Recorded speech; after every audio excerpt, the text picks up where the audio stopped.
अस्सलाम वालेकुम दोस्तों, हम हाजिर है एक कहानी को लेकर अलाउद्दीन खिलजी की। जानते हैं क्या स्टोरी है। भारतीय इतिहास की मनोरम गाथाएं हमें भारत के समृद्ध और गौरवशाली अतीत से परिचित कराती हैं। भारत का इतिहास इतना आकर्षक है कि जितना अधिक आप इसके बारे में सीखते हैं, आप उतने ही अधिक उत्सुक होते जाते हैं। सुल्तान अलाउद्दीन खिलजी भारतीय इतिहास का एक ऐसा पहलू है जो हमें उस समय की एक झलक देता है। अलाउद्दीन को अपने समय के महानतम राजाओं में से एक माना जाता है। उसने एक दुर्जेय सेना की कमान संभाली और विशाल प्रदेशों पर कब्जा कर लिया। इतिहासकारों द्वारा उनके बर्बर संदर्भों के अलावा कला और वास्तुकला, साहित्य और शिक्षा और सार्वजनिक नैतिकता उनके प्रशासन के तहत एक नए शिखर पर पहुंच गई। जब एक सुल्तान के पास इतनी सारी चीजें थीं, तो उसके जीवन, कहानी और इतिहास के बारे में विस्तृत जानकारी जानने योग्य है।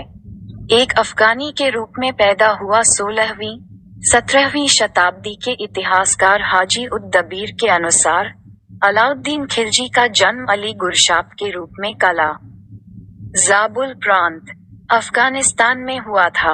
वह अपने पिता शिहाबुद्दीन मसूद, जो खिलजी वंश के संस्थापक सुल्तान जलालुद्दीन के बड़े भाई थे, के 4 पुत्रों में सबसे बड़े थे।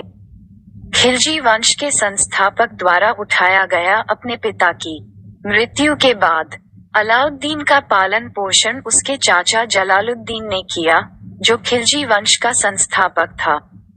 जब जलालुद्दीन दिल्ली का सुल्तान बना, तो उसने अलाउद्दीन को अमीर-ए-तुजुक, समारोहों के मास्टर के बराबर, और उसके छोटे भाई अल्मास बेग को अखूर बेग, घोड़े के मास्टर के बराबर, के रूप में नियुक्त किया।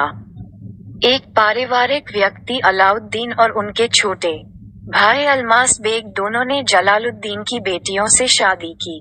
अलाउद्दीन ने दूसरी शादी महरू नाम की महिला से की थी।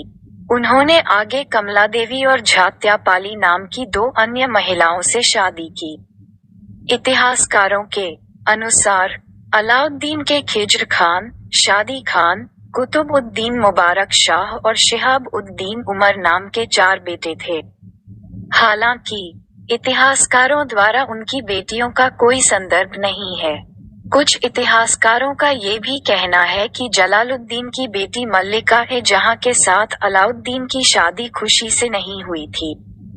जैसा कि जलालुद्दीन के दिल्ली के सम्राट के रूप में उदय के बाद वह अचानक एक राजकुमारी बन गई थी और बहुत घमंडी हो गई थी, और उसने अलाउद्दीन पर हावी होने की कोशिश की थी। जब उन्हें जलालुद्दीन को राजगद्दी से हटाने के लिए राजी किया गया 1291 में, जब अलाउद्दीन ने कारा मलिक छज्जू के गवर्नर द्वारा विद्रोह को कुचलने में महत्वपूर्ण भूमिका निभाई, तो जलालुद्दीन ने अलाउद्दीन को कारा का नया गवर्नर नियुक्त किया। क्रोधित मलिक छज्जू ने जलालुद्दीन को एक अप्रभावी शासक माना और अलाउद्दीन को दिल्ली की गद्दी हड़पने के लिए उकसाया। इसने अपने अशांत घरेलू जीवन के संयोजन के साथ अलाउद्दीन को जलालुद्दीन को अलग करने के लिए राजी कर लिया। जब उन्होंने छापेमारी की एक श्रृंखला शुरू की, जलालुद्दीन को गद्दी से उतारना कोई आसान काम नहीं था, क्योंकि एक बड़ी सेना खड़ी करने और एक सफल तख्तापलट करने के लिए बहुत अधिक धन की आवश्यकता होगी। अपनी योजना को पूरा करने के लिए अलाउद्दीन ने पड़ोसी हिंदू राज्यों पर छापा मारा। 1293 में अलाउद्दीन ने भिलसा, मालवा के परमार साम्राज्य में एक धनी शहर, पर छापा मारा। सुल्तान का विश्वास जीतने के लिए अलाउद्दीन ने पूरी लूट को जलालुद्दीन को सौंप दिया। प्रसन्न होकर जलालुद्दीन ने उसे अरिज-ए-ममालिक, युद्ध मंत्री, नियुक्त किया और सेना को मजबूत करने के लिए अधिक राजस्व जुटाने जैसे अन्य विशेषाधिकार भी दिए। भिलसा की सफलता के बाद अलाउद्दीन का अगला आक्रमण देवगिरी, दक्कन क्षेत्र में दक्षिणी यादव साम्राज्य की राजधानी था। उसने 1296 में देवगिरी पर छापा मारा और भारी मात्रा में धन लूटा, जिसमें गहने, कीमती धातुएं, रेशम उत्पाद, घोड़े, हाथी और दास शामिल थे। इस बार भी जलालुद्दीन उम्मीद कर रहा था कि अलाउद्दीन उसे लूट का माल सौंप देगा। हालांकि अलाउद्दीन दिल्ली लौटने के बजाय लूट का माल लेकर कड़ा चला गया। जब उसने अपने चाचा की हत्या कर दी 1296 में देवगिरी पर धावा बोलने के बाद, अलाउद्दीन लूट के साथ कारा गया और जलालुद्दीन को लूट के साथ दिल्ली न लौटने के लिए माफी पत्र लिखा और जलालुद्दीन से उसे क्षमा करने के लिए कहा। जलालुद्दीन ने व्यक्तिगत रूप से अलाउद्दीन से मिलने के लिए कारा जाने का फैसला किया। कारा के रास्ते में जलालुद्दीन ने लगभग 1000 सैनिकों के एक छोटे शरीर के साथ गंगा नदी पार करने का फैसला किया।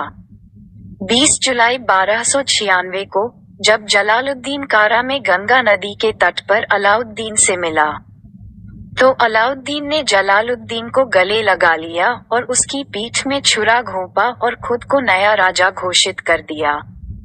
जब अलाउद्दीन को नया राजा घोषित किया गया जुलाई 1296 में कारा में, अलाउद्दीन को औपचारिक रूप से अलाउद्दीन मोहम्मद शाह उस सुल्तान शीर्षक के साथ नए राजा के रूप में घोषित किया गया था।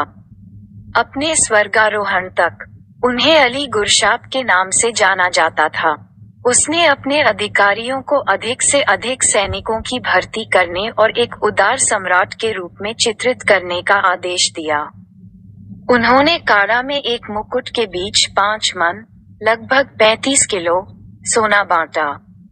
अलाउद्दीन, दिल्ली का सुल्तान, भारी बारिश और बाढ़ वाली नदियों के बीच उसने दिल्ली की ओर मार्च करना शुरू किया और 21 अक्टूबर 1296 को अलाउद्दीन खिलजी को औपचारिक रूप से दिल्ली का सुल्तान घोषित किया गया।